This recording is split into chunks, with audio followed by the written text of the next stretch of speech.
சர்வ வல்லவர் என் சொந்தமானா, சாவை வென்றவர் என் ஜீவனானா. சர்வ வல்லவர் என் எஜமானன், சாவை வென்றவர் என் மணவாளன். ஆகாகா இது அதிசயந்தானே, ஓஹோகோ இது உண்மைதானே. ஆகாகா இது அதிசயம்தானே, ஓஹோகோ இது உண்மைதானே. சர்வ வல்லவர் என் சொந்தமானா, சாவை வென்றவர் என் ஜீவனானா. சர்வ வல்லவர் என் எஜமானன், சாவை வென்றவர் என் மணவாளன். கண்டு கொண்டே ஒரு புதையல், பெற்று கொண்டே ஒரு பொக்கிஷம். கண்டு கொண்டே ஒரு புதையல், பெற்று கொண்டேன் ஒரு பொக்கிஷம். இயேசுதான் என் ரட்சகர், இயேசுதான் என் ராஜா. இயேசுதான் என் ரட்சகர், இயேசுதான் என் ராஜா. சர்வ வல்லவர் என் சொந்தமானா, சாவை வென்றவர் என் ஜீவனானா. சர்வ வல்லவர் எஜமானன், சாவை வென்றவர் என் மணவாளன். பரலோகத்தில் எனது பெயர் எழுதிவிட்டார் என் இயேசு. பரலோகத்தில் எனது பெயர் எழுதிவிட்டார் என் இயேசு. என் வாழ்வின் நோக்கமெல்லாம் இயேசுவுக்காய் வாழ்வதுதான். என் வாழ்வின் நோக்கமெல்லாம் இயேசுவுக்காய் வாழ்வதுதான். சர்வ வல்லவர் என் சொந்தமானார், சாவை வென்றவர் என் ஜீவனானார். சர்வ வல்லவர் என் எஜமானன், சாவை வென்றவர் என் மணவாளன். ஆண்டவரே, உம்முடைய சமூகத்தில் நாங்கள் வருகிறோம்.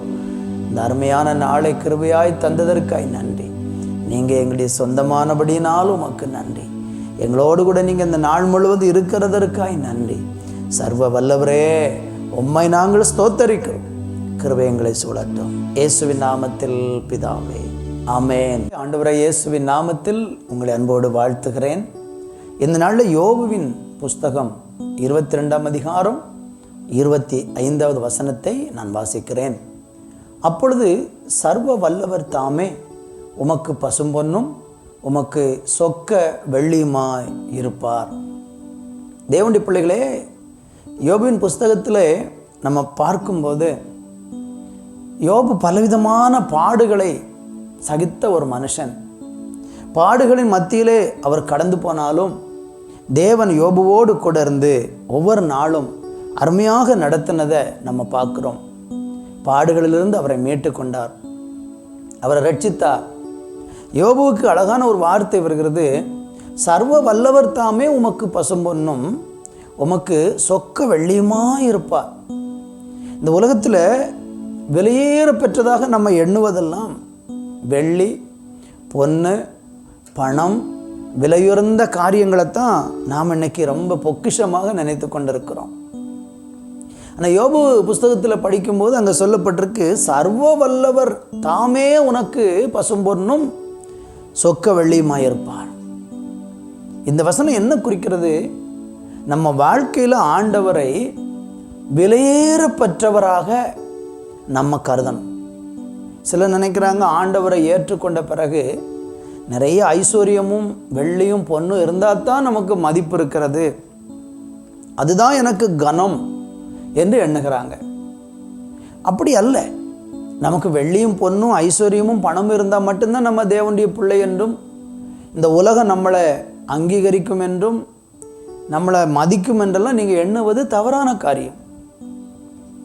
நமக்கு மிகுந்த ஐஸ்வர்யம் இருந்தும் கனம் இருந்தும் அறிவில்லாத மனுஷன் அழிந்து போகிற மிருகத்துக்கு ஒப்பாக இருக்கிறான். நிறைய ஐஸ்வர்யம் இருக்கலாம், கனம் இருக்கலாம், வெள்ளி இருக்கலாம், பொண்ணு இருக்கலாம், ஆனால் அறிவில்லை, தேவனை பற்றி அறிவில்லை, கர்த்தரை ஒரு மனுஷன் தெய்வமாய் கொள்ளலைன்னா அவன் அழிஞ்சு போகிற மிருகத்துக்கு சமமாக தான் இருக்கிறான். அதனால் நீங்கள் என்கிட்ட பணம் இல்லை, பொருள் இல்லை, நான் ஏழையாக இருக்கிறேன், நான் தரித்திரத்தில் இருக்கிறேன், தினமும் கஷ்டப்படுறேன், கூலி வேலை தான் செய்கிறேன், ஆனால் நான் இயேசுடைய பிள்ளை, ஆனாலும் எனக்கு அது ஒரு கஷ்டமாக இருக்குது. வெள்ளி பொண்ணு இருந்தால் தான் எல்லோரும் நம்மளை பார்க்குறாங்க, மதிக்கிறாங்க, கனம் பண்ணுறாங்க, அதனால் எனக்கு இது இல்லையேன்னு நீங்கள் அப்படி யோசித்து கலங்காதீங்க. இயேசு கர்த்தர் தான் நமக்கு வெள்ளி, கர்த்தர் தான் நமக்கு பசும்பொன், அவர் தான் நமக்கு பசும்பொன்னாகவும் அவர் தான் நமக்கு சொக்க வெள்ளியுமா இருக்கிறார்னு வேதம் சொல்லுகிறது. அவரை மாதிரி ஒரு ஐஸ்வர்யம், அவரை மாதிரி ஒரு பொக்கிஷம் இந்த உலகத்தில் வேறு எதுவுமே இல்லை. அவர் சொல்கிறாரு, வெள்ளியும் பொண்ணும் என்னுடையதுங்கிறார். அவர் கையில் தான் எல்லாமே இருக்குது. அவர் நினச்சா உங்களுக்கு தர முடியும். வெள்ளி உங்களுக்கு தேவையா, பொண்ணு உங்களுக்கு தேவை அப்படின்னா அவர் தருவார். ஐஸ்வர்யம் தேவையா, தருவார். ஐஸ்வர்யத்தை அல்ல, உலக பிரகாரமான ஒரு பெரிய பொக்கிஷத்தை அல்ல, அந்த பொக்கிஷத்தையே கொடுக்கிற தேவனைத்தான் நீங்கள் ஏற்றுக்கொண்டிருக்கீங்க. அவர் தான் உங்கள் கூட இருக்கிறார்.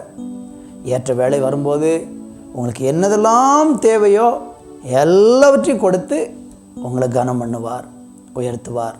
அதனால் சோர்ந்து போகாதீங்க. உங்களுக்கு ஒரு வீடு வேணும், ஒரு வாகனம் வேணும், சில அடிப்படையான வசதி வேணுங்கிறதெல்லாம் நியாயமானது தான், அதெல்லாம் தருவார். ஏற்ற சமயம் வரும்போது தருவார். ஆண்டவரை மாத்திரம் வெள்ளியாகவும் பொன்னாகவும் எண்ணி அவரையே பிரியமாய் நீங்கள் நேசித்து பாருங்கள், கர்த்தர் உங்களை ஆசீர்வதிப்பார். கர்த்தருடைய வேதம் பொன்னாய் இருக்கிறது, பசும் பொன்னிலும் விரும்பப்படத்தக்கது, தேனிலும் விரும்பப்படத்தக்கது, பசும்பொன்னை பார்க்கிலும் அது விலையேற பெற்றது. அதனால் ஆண்டவரையும் ஆண்டோடைய வார்த்தையும் பொக்கிஷமாக எண்ணி இந்த நாளில் நம்ம வாழ்வோம். இந்த பூமிக்குரிய காரியங்களை அவர் பார்த்து கொள்ளுவார், உங்களை நடத்துவார். ஜெபிக்கலாமா? அன்பு தகப்பனே, நீங்கள் தான் எங்களுக்கு பசும்பொன்னும் சொக்க வெள்ளியுமா இருக்கிறீங்கப்பா. உங்களை நாங்கள் எப்பவும் பொக்கிஷமாக நினைக்க எங்களுக்கு கிருபை தாங்கய்யா. உங்களை ஏற்றுக்கொண்ட பிறகும் எங்களுக்கு ஐஸ்வர்யமும் கனமும் பொன்னும் வெள்ளி இல்லைன்னு சொல்லி சில நேரம் நாங்கள் சோர்ந்து போகிறோம். ஆண்டவரே, நீங்கள் எல்லாவற்றையும் தரவும் வல்லவர். எங்களுக்கு நீங்கள் தான் ஐஸ்வர்யம், நீங்கள் தான் வெள்ளி பொன்னாக இருந்து எங்களை ஒவ்வொரு நாளும் நடத்துவீராக என்று ஜெபிக்கிறோம். இயேசுவின் நாமத்தில் பிதாவே, ஆமேன், ஆமேன்.